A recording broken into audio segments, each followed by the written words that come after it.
back. We're back. You guys all right? You get a chance to go to the bathroom? All 6,000 of you? Run out there, come back. I hope you guys enjoyed some of the, those who asked the questions. You know, I want to apologize to the people who asked the questions. You know, I was supposed to, like, surprise you that you were going to get those Postmate chicken things from Gus's shack there, and the first few people were dressed like it, you know? And I thought that that's who they were. I forgot I was at Comic-Con, and everybody dresses like people on the show, so I completely blew that.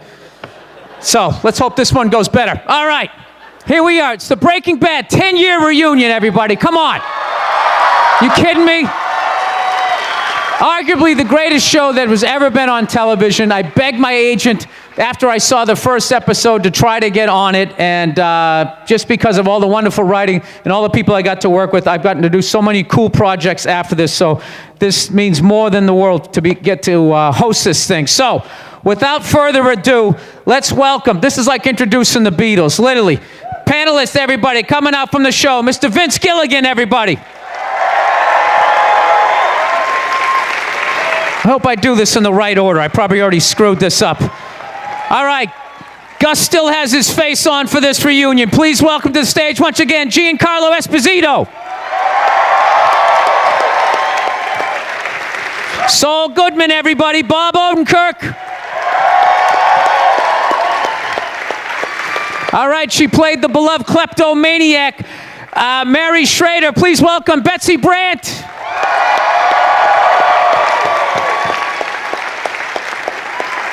Okay, your favorite DEA agent living next door, Hank Schrader. Please welcome Dean Norris.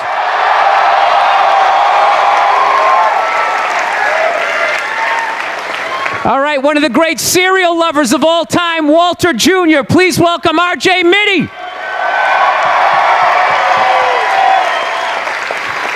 And of course, where would Walter White be without his better half, played by Skylar White, played by Anna Gunn.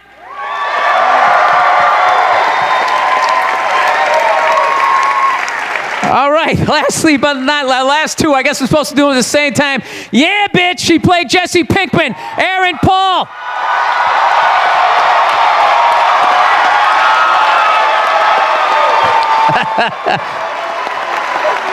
And his co-star Story. And the man who brought the danger, Walter White himself. Please welcome Bryan Cranston.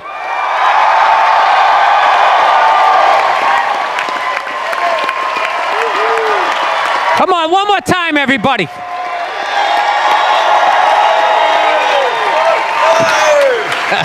Thanks, everybody. Look at, you're so nice. Thanks. All right, everybody have a seat, have a seat. Is my wife here somewhere? She's supposed to come pick up my baby. Where are you at? No? Was that just for the intro? That was the prop? Where'd you rent that baby from? There you go. Thank you, guys.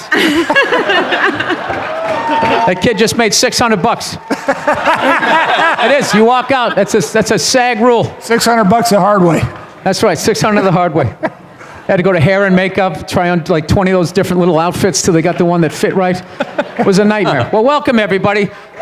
Thank you so much for coming out and doing the reunion. The first thing I want to ask you guys, it's been 10 years since you guys all have seen each other, and recently you got together, you did the Entertainment Weekly cover shoot. What was it like to get the whole gang back together?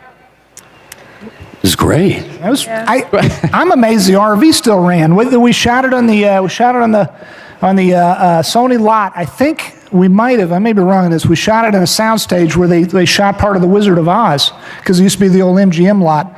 And the RV is on display. If you find yourself fortunate enough to tour the Sony lot, the RV is on display. So they drove it over. They started this damn thing started right up, right? They put some gas in it, and it's, it would be like the Mr. Toad's Wild Ride, like jumping in one of the carts and like driving it over to the other side of the Disney lot and shooting but that surprised me. It was cool seeing you guys in that thing. All right, I'm going to put a plug in right now. We're doing a charity event on omaze.com/breakingbad. You can come we'll fly one winner out and a friend out to Los Angeles. We will cook for you. In the RV. In the RV. Yeah. What do you cook? We'll teach you how to make meth. Please, we'll teach you how to do it. It's gonna be awesome. Omaze. Go to omaze.com. It's a fundraiser for two great charities, the Kind Campaign and the National Center for Missing and Exploited Children. All the money goes to them. But please, we'd love to see you. Come on, please, visit us. please. And maybe we'll have some visitors on that day. Yeah, I hope so. If I remember right, though, this series, as great as it was, it took a couple seasons for everybody to like start talking about it, which is, I think that's how I got on it, because I was the first guy that bugged his agent, going, I'd carry a tray of meth on that thing, anything, just to get on it. But it just amazed me that, like I don't know, like just the whole way that you developed these characters from the beginning. I just loved how everything came from such a believable place. Was that something in your writer's room from day one? Where everything, like literally how guys get choked to death, people get shot, the emotions of it, all of it, like you'd watch it, it was like sometimes, you had to like look away. It was like watching a documentary. Is that something like from day one, you're like, this isn't going to be cartoony? That was important to us. No, I think first day you were thinking, no, let's phone this in and be unbelievable. And realize, no, wait, that might be a mistake. Let's go the legitimate route. Yeah, we've thought for a while. You just don't want to be the Hogan's Heroes of meth shows. And I like Hogan's Heroes, but no offense to Hogan's Heroes. But no, it just felt like if the show is going to be about selling meth, producing and selling meth, you want to take it seriously. You want to show that that's not really a great career choice. Right. But you don't have to make it like some after-school special. So all you have to do is really show the reality of why that isn't really a bad choice. And if you're choking someone to death with a motorcycle lock, you want to show how agonizing that would actually be, how long it would actually take, stuff like that. It felt important to never treat the violence in the show as if it were entertainment.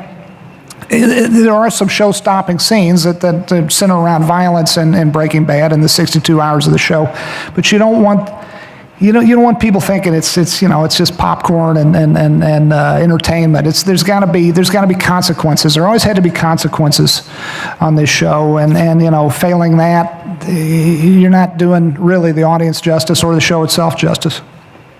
Well, yeah, I mean that was definitely evident when you watched it, because it never seemed like glamorous. And I think that was probably the first scene that stuck with me was that kid in the basement that you choked with the bike lock, and then watching Walter going through the emotion of all of that. I remember, by the way, Sharon Bialy, Sherry Thomas, our wonderful casting folks. They called us up and they said, we got a guy named Bill Burr. He would love to do the show. He is so damn funny. And I hate to admit it, I didn't know your work at that point. You shouldn't have. I was working shitholes. You're not missing anything. I was in like strip malls, man.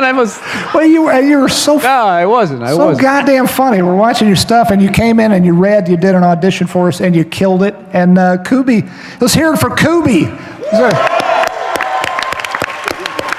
Oh, I lucked out because I looked like Ron Howard. I didn't know I was going to look like him my whole life, but yeah. So I didn't get a chance to play assholes, which is what I was. So I kept playing, the guy next door. So thank you for that.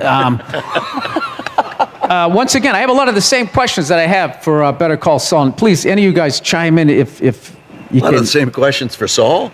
Well, as far as how did you know, did you know where this is going? Just how this whole thing, unwinds. How do you write something and it just never veers off course? There's been a lot of shows that start great and it's like a giant pizza dough, and then all of a sudden it just gets ridiculous, and you're like, this doesn't even make sense. I'm not gonna name shows.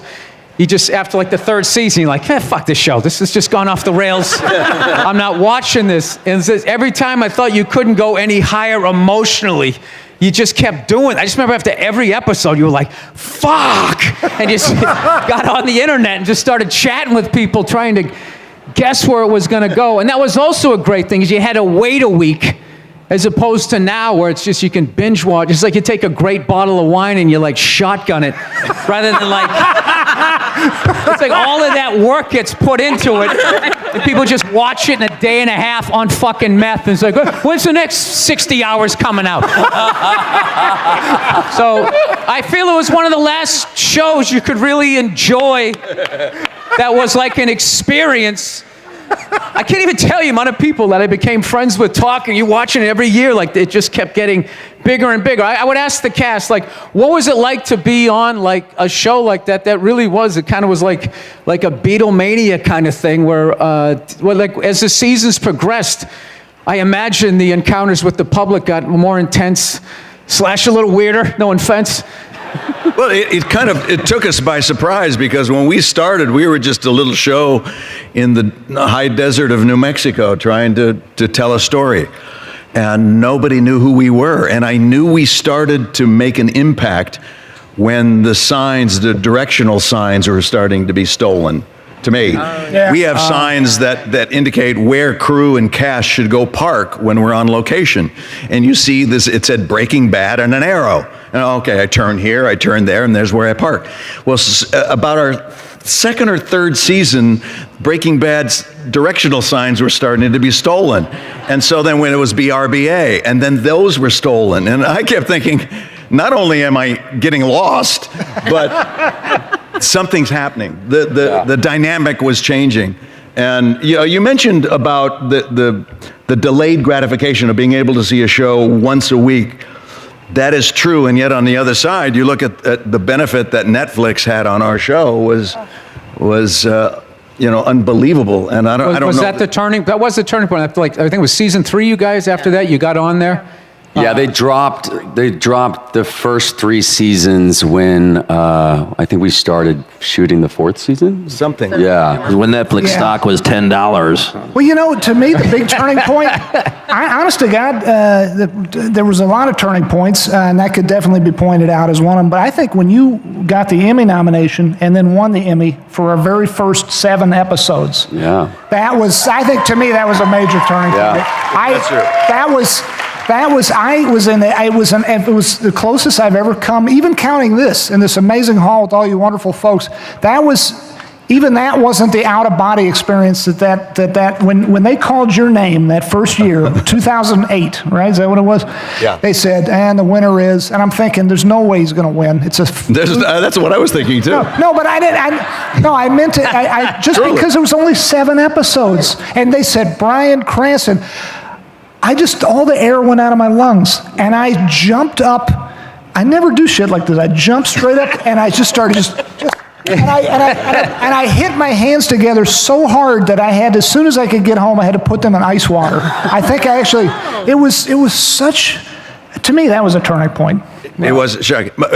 When you do those shows, all the cameramen have little earpieces, and they're told what category is next. So your category is next when a cameraman comes up right in front of you and points a camera at you. And so my wife started to get nervous, and I leaned over and I said to Robin, honey, don't worry, they're not going to mention my name, so there's no reason to get nervous or excited. And then they mentioned my name, and all of a sudden, everything went out of my brain.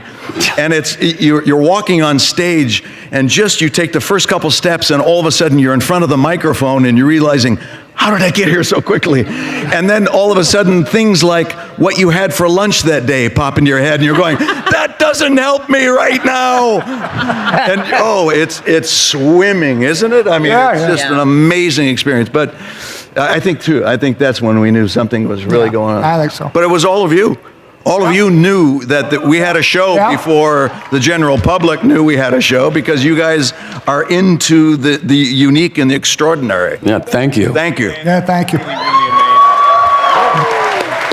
Aaron, I wanted to ask you, as far as like what I loved about your character is he reminded me so much of the guys I went to summer school with. Oh, yeah? Yeah, well, it was just like a creative person, like a fun person, and smart, but just not school smart.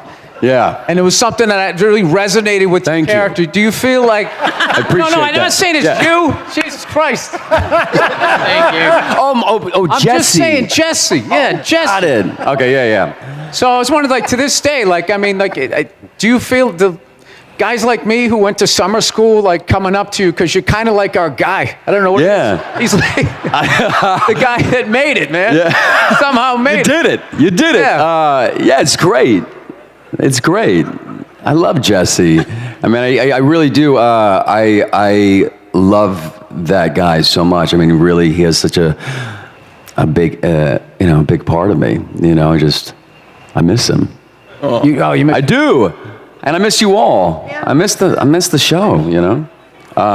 It's just so. What's that? I'll bring it back. Well, man, I mean, Vince. Am I allowed to ask? Is there a chance that maybe a cast member who I may or not be talking to right now has a chance of being on Better Call Saul at some point, or possibly? I think there's an excellent chance of any and all these folks showing I think up. there's definitely a chance that Bob Odenkirk is going to be on Better Call Saul. That's a done deal, I think, really. Giancarlo? Yeah?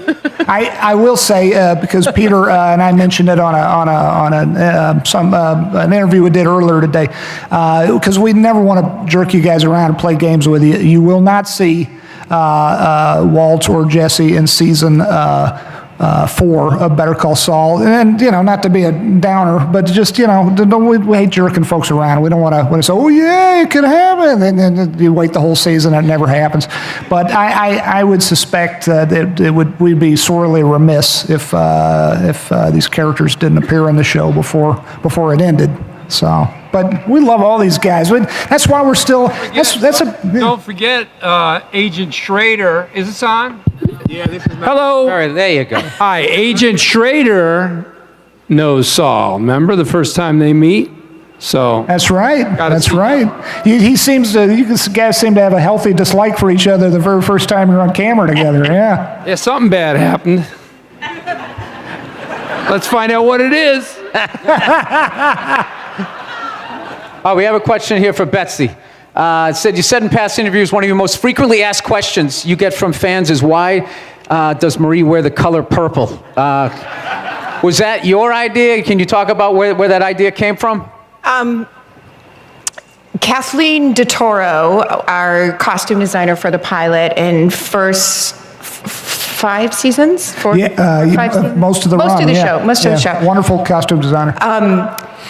She gave everybody a color, so we all had these colors, and I just really, I didn't have so much material on the page, so I was working with what I got, and I said, well, I think if Marie has a color, it is her color.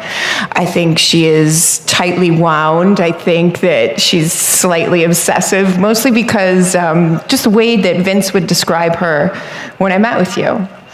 I also realized during the pilot, because Vince was really tired and he had a lot going on, and it seemed like if I asked him when he was really, had a lot of, was in the middle of everything, you would kind of agree. I got 2 things. I got purple, which really came to bite me in the ass by season 4. It was like, what else could I wear that's purple or have in my home? And then my job. Yes, tell them about that. Yeah. I went up to Vince and I said, what do you think she does for a living? And he said, I don't know, what do you think?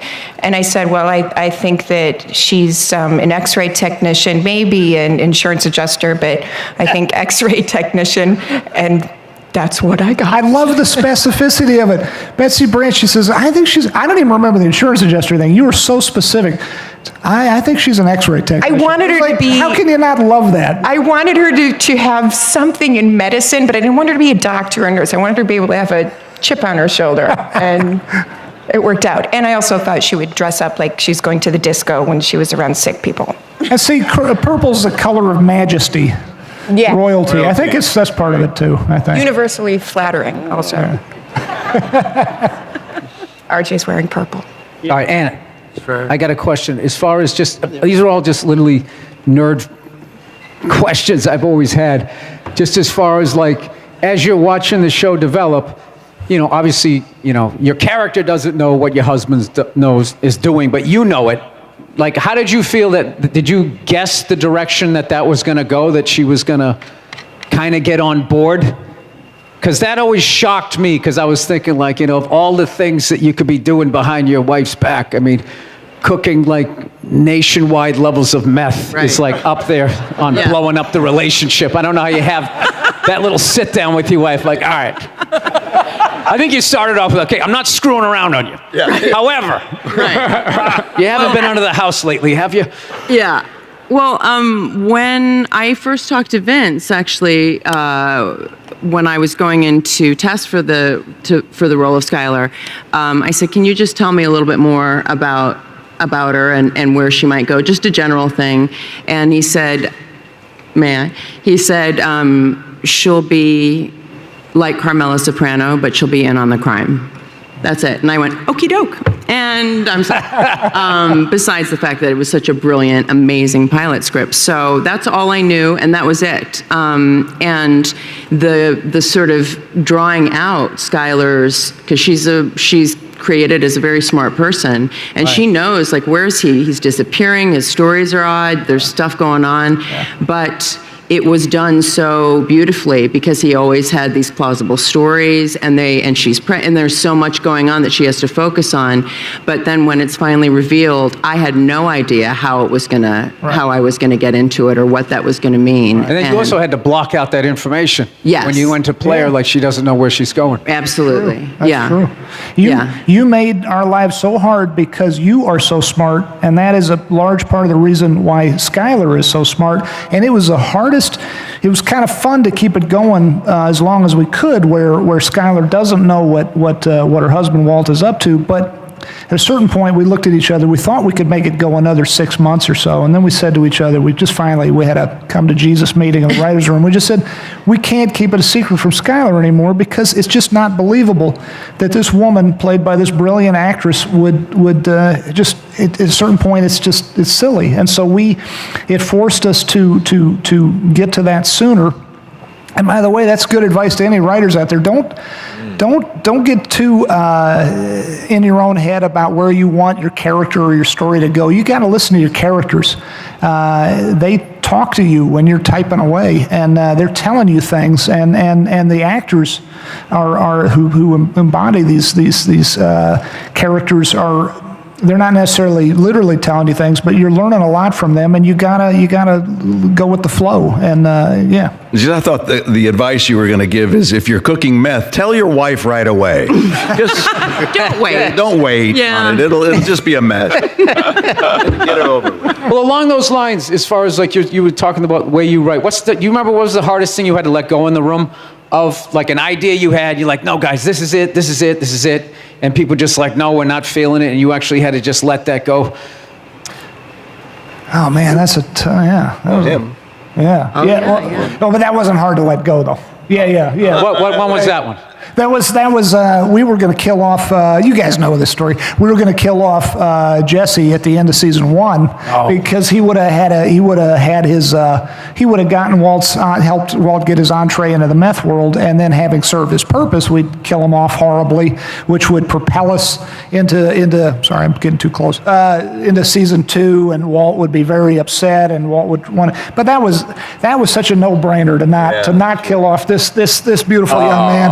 I'm so happy that didn't happen. I have a question. When did you find out? Did you know when you got the acting gig? Did you know that you were going to get killed off? And No, I thought I was going to be on the show until we were done. You know, when I was hired, and then towards the end of the first season, Vince is like, "Hey, I want to tell you something." He was having lunch with some of the other writers, and that's usually not good. And he goes, "Hey, I want to let you know, like, we were going to kill you at the end of this season." And we still had like 2 more episodes left to shoot, and my heart just started pounding, and I'm like, oh my God, it's happening, you know? I'm gonna die eventually, just not at the end of this season. But no, then he told me, like, no, we just changed that whole I thought I was doing you a favor. I thought, and this guy's got to tell what he did next. Oh my God, I thought I was this guy. doing you a favor, because I was saying, no, man, no, it's cool. This is how good you are. We love you so much. You're so good that we would never do that. I have a question. Can I ask a question of Yes, the panel? absolutely. Hi, Betsy Brand. I play Marie Schrader. This is for Vince Gilligan. When did you decide that you wanted to go a different way and you wanted to keep Jesse forever and ever? See, it's funny because this is like Rashomon. I remember it being like on the, and maybe it was later in the first season. I remember saying this to you like 1 or 2 episodes into the first season. I remember telling you even sooner, and I thought I was doing you a favor. Full season. Yeah. But tell them what. So I think it was pretty early on that because this guy is just so wonderful. It's just like there's no way we're going to kill this guy. But then Brian's got to tell you guys what. Oh my God. He did then with we always Constantly. Yeah. I mean. I would get a hold of a script and tell, even if I didn't read it first, I would walk up to Aaron and go, "Did you read it?" Oh man. No. He's like, hey, he came up to me the first time he did it. He comes up to me and just gives me a really long, exaggerated hug, and he's just not letting me go. I'm like, what's going on? He's like, hey man, it's been a fun ride, right? And I go, what do you mean? He's like, I thought you read the script, right? I go, no. Oh, he's like, shoot. And then he just walks away. Sorry. And I run into the production office. I'm like, where is the script? He's like, it's not available yet. I'm like, no, please God, tell me. And then I read it, and I was alive still. I must have misread it then. Yeah. I don't know. There was a section. I don't know. Yeah. Sorry if I made a mistake. Wow. There was another time where they did like a fitting. They're like, we need to measure you for the coffin. I'm like, the coffin? They're like, oh, you don't know that. Never mind. Yeah. Forget I said that. Forget it. Yeah. You're going to be cremated. Don't worry about it. All right, we got to go to the Q&A, but I want to make sure, I'm trying to get to everybody. Dean, I had a question for you, and once again, huge fan. Well, how much fun was it to play? I just loved your character on it, the lack of confidence and the panic attack, yet he was so qualified to do the job. And you run into so many people like that in life that could do something if they believed in it. And I don't know that I ever really saw a character like that on television. I was just wondering, as an actor, could you just say what it was like to play a guy like that? Yeah, well, it's interesting that I guess Anna was so smart that they couldn't write it so that she'd figure it out. I don't know what that says about me.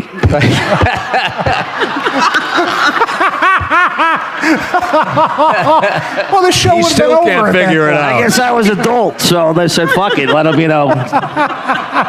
couldn't figure it out to the end or something. Yeah. I stepped into that one.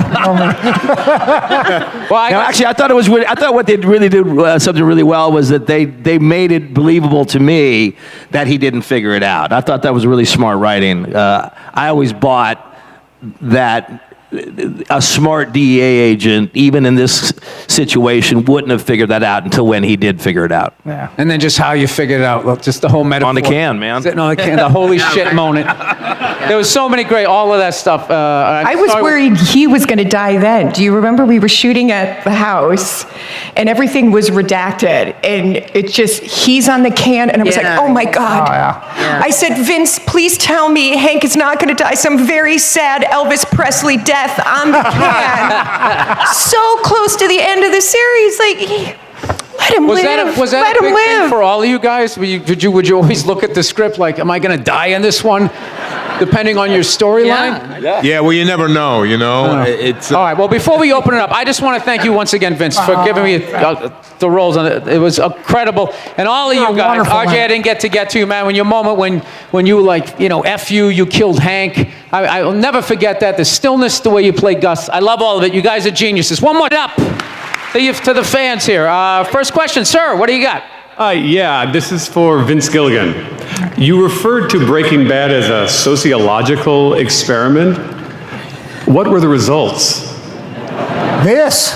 It's funny, you're right, I did. It's been a long time since I used that expression, but I was really young and stupid when I said this, because what I meant at the time specifically was, I never knew the show would turn into this. I never knew it'd turn into a tiny, teeny fraction of this.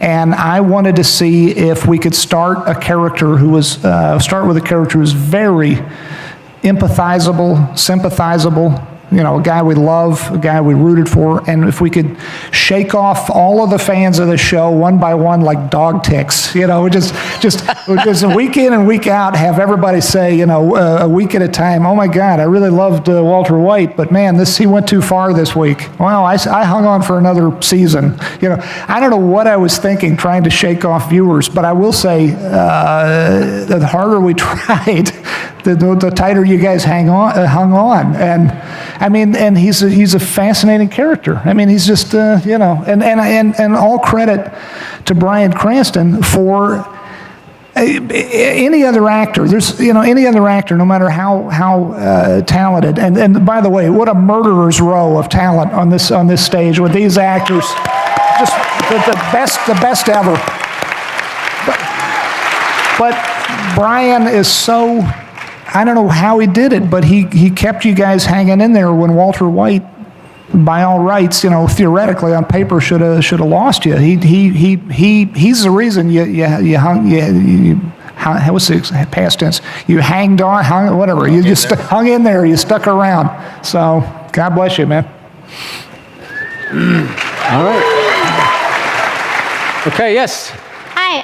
First off, I just want to say congratulations, Aaron, on becoming a dad. Oh. Yeah. And thank you all for making the greatest TV show ever. And my question is, what was the most hardest or most frustrating scene to film in the series?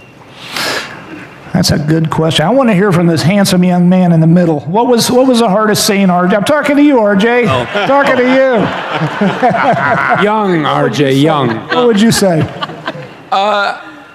No, I think everything was very well written. We fell into it, and it really absorbed us. I think for me personally was when Walt Jr. finds Walt, and me and Bryan had a conversation that night about just the emotional level of that. And my grandfather had emphysema at the time, and he passed, and it was kind of that same conversation was happening in this moment, just with cameras.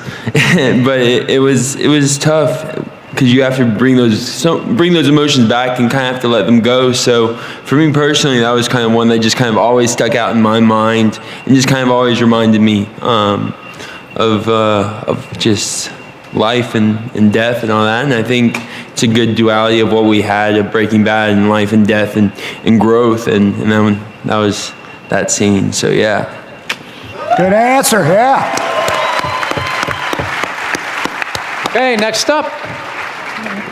First, I want to say thank you to all of you for raising the bar for television. Has to say that. I have two quick questions. For Vince, with such a diverse universe, are we ever going to see life post Breaking Bad for Jimmy or pre-Better Call Saul for Gus?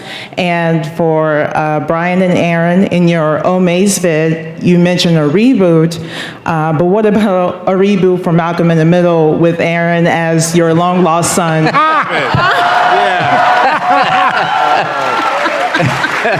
Got to start with that one. I mean, I would be so down. Yeah, not so much. No. There's something. Thank you for the comments. First of all, we're all very proud of our show and Better Call Saul. And I think in some ways it's best to leave it alone.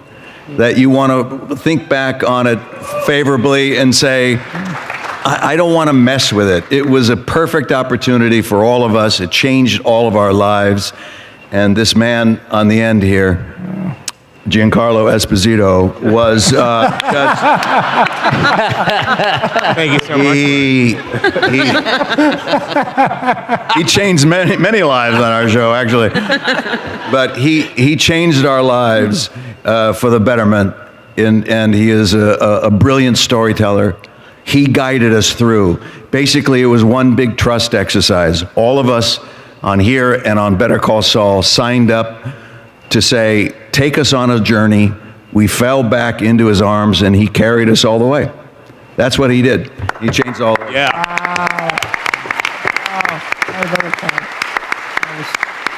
Yes, hi. I just wanted to ask, well, first I want to say that I'm a huge fan of Breaking Bad and the prequel Better Call Saul. And my question is, which actors had the most creative input and what did they bring to the table? I was to say, who was your favorite? I wanted Marie to be yellow, and she got her way. We had I was. And then you would. No, I'm just. They all had equal creative input, and they're all because they're all brilliant actors, and it was just an absolute pleasure working with all of them. And here's other than there's input in a couple ways. There's saying, oh, I have a question about this line or whatnot, and our door was always open. I want to say out of the writers and myself. But there's something else that needs to be stressed. Every one of these wonderful actors on this stage brought themselves into these roles in ways that I'm not even sure they are fully aware of.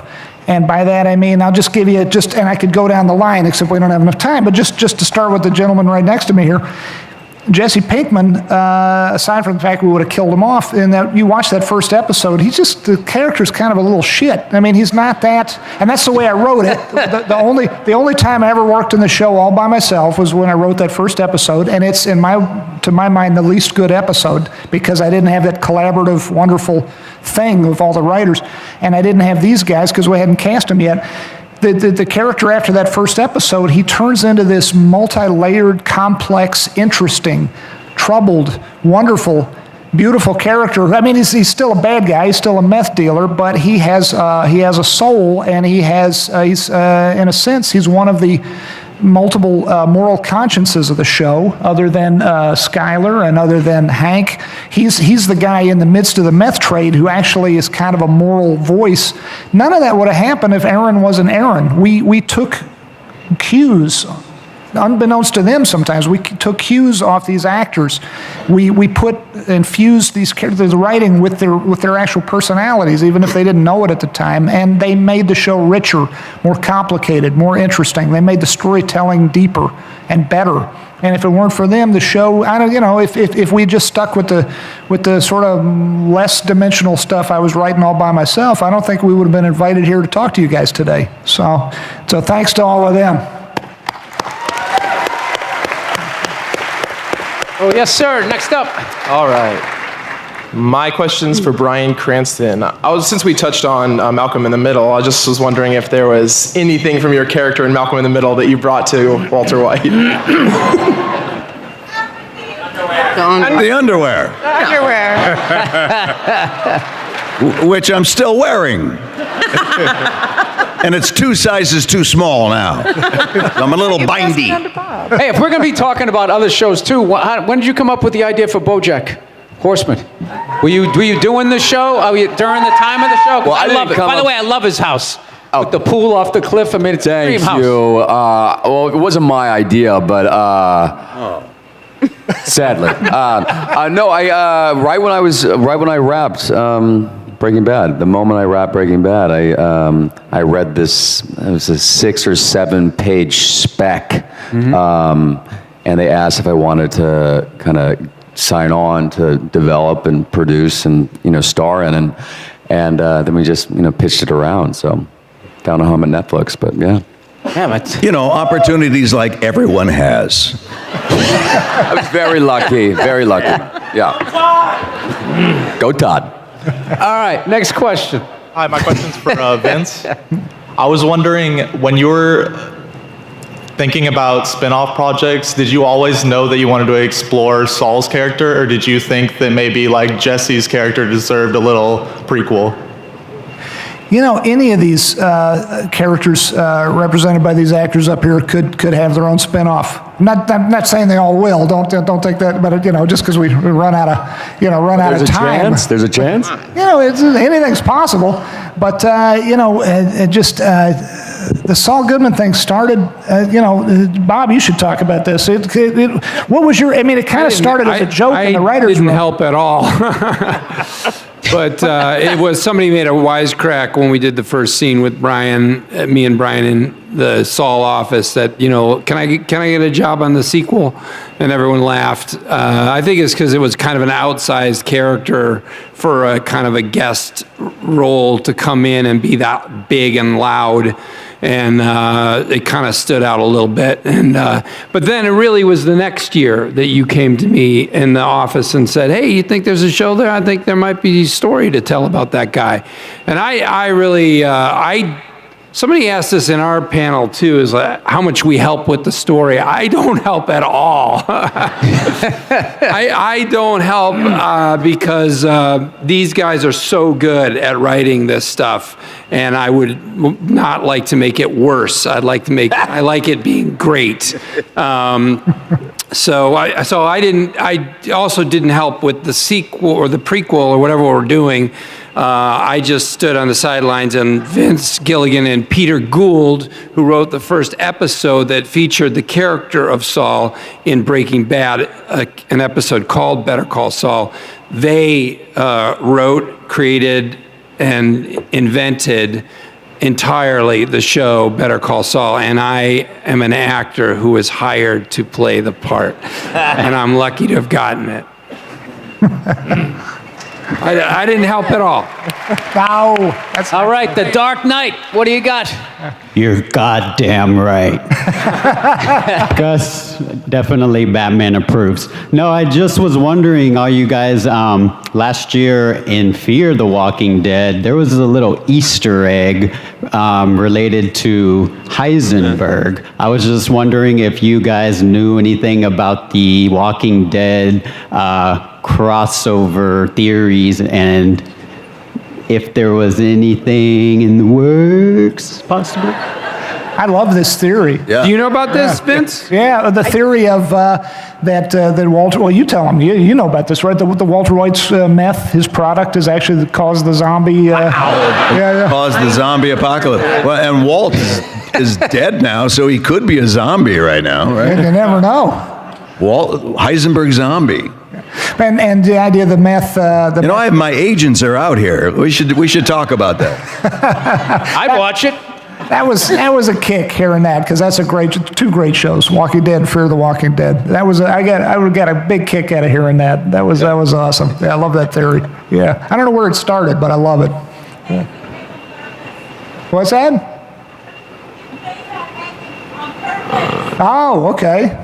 Right on. We're gonna get you a microphone. I love it. Next. Thanks. For people that are trying to learn about the process of storytelling, first to Vince, what is the purpose of telling the story? Because I'm trying to think, especially when you mentioned that some of the characters' directions changed as you were writing. Do you start out with a purpose, or are you just simply trying to tell the story, or a story that you're allowing to evolve? And if there is a purpose, I was hoping you could share that. And same also with Brian and Aaron. How do you guys view the purpose of the story of these characters?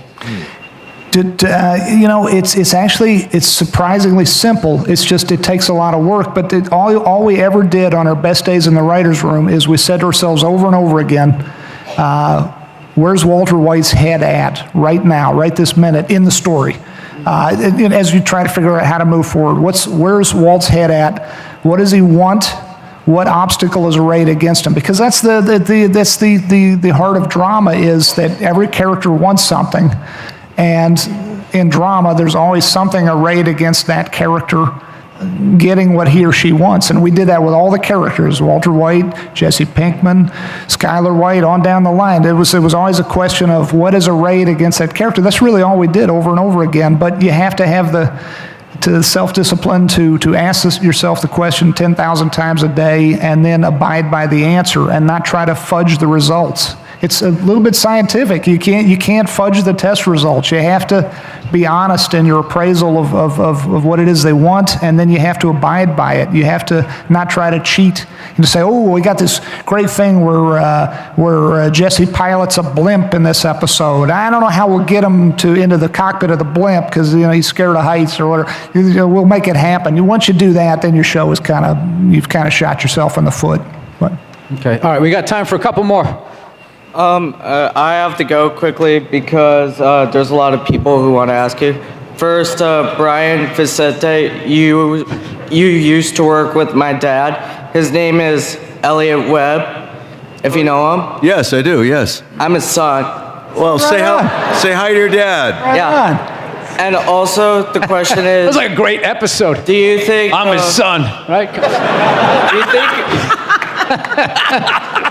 Do you think Breaking Bad will ever become a full-length feature film in Hollywood? No. I love that question.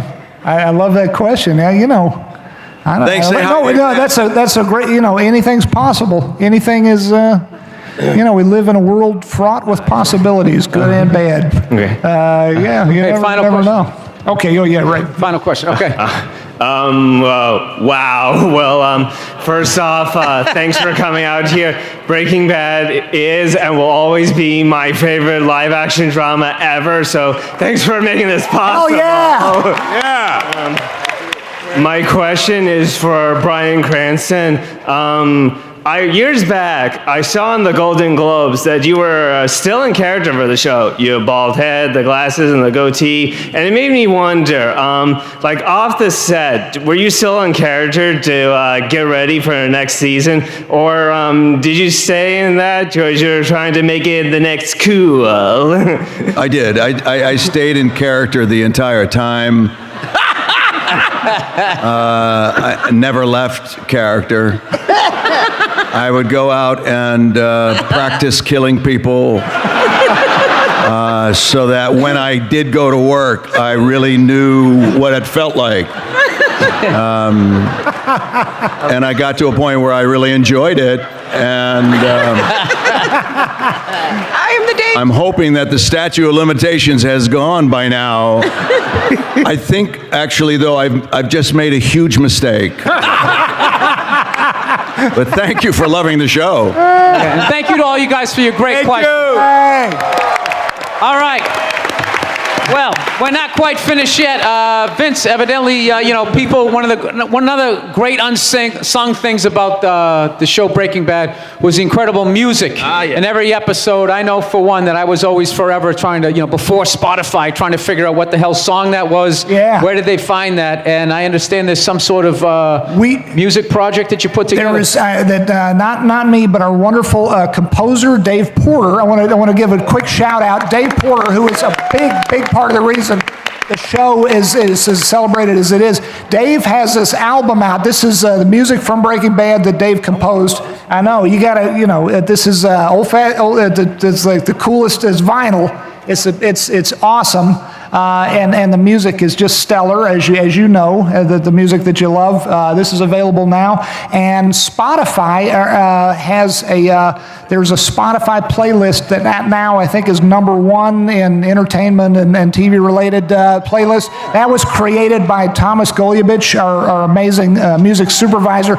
Both this stuff's going on now that you can partake in it. These guys, both these gentlemen, Thomas and Dave and Thomas, are a big part of the reason the show is as good as it is, and so just wanted you guys to know about that. Yeah. Yep. And just to let you know, the album's available exclusively at FYE, along with other exclusive 10th anniversary merchandise over at FYE's pop-up shop at the Westfield Horton Plaza. So go over and get it if you want it. I don't know where the hell any of that, I don't know what the hell that just meant, but it's on the sheet. They told me to say that. All right. And also, lastly, before I let these guys go, we have some art. If you guys are complete Maniac fans for the show, if you remember the cool art project that they did with Gallery 1988, Well, they've done something special again with them for a limited print for the 10th anniversary. This time they hired Dan Mumford. Dan Mumford, who's like the real deal. Marvel, Marvel That's right, illustration, Star Wars. It's an awesome poster. It depicts a scene. There it is. Yeah, well, I don't even have to. I don't have to describe it. Spend some money here, guys. Great in the barrel. What's he doing there? I love this thing. Of course, this is from the episode Ozymandias. All right, and that's now available up on their site, whoever's site that is. I don't have a website up here. It's the show image of poster, which just happened. Gallery 1988. That's their site. And one last thing, go to amaze.com/Breaking Bad to try to win the contest. Come out and cook for us. It's a great charity. I hope to see you out there. All right, one more time for the incredible cast Thank you, of everybody. Breaking Bad. Thank you, guys. Thank you guys so much for being a part of this. You were incredible. Thank you for all your great questions.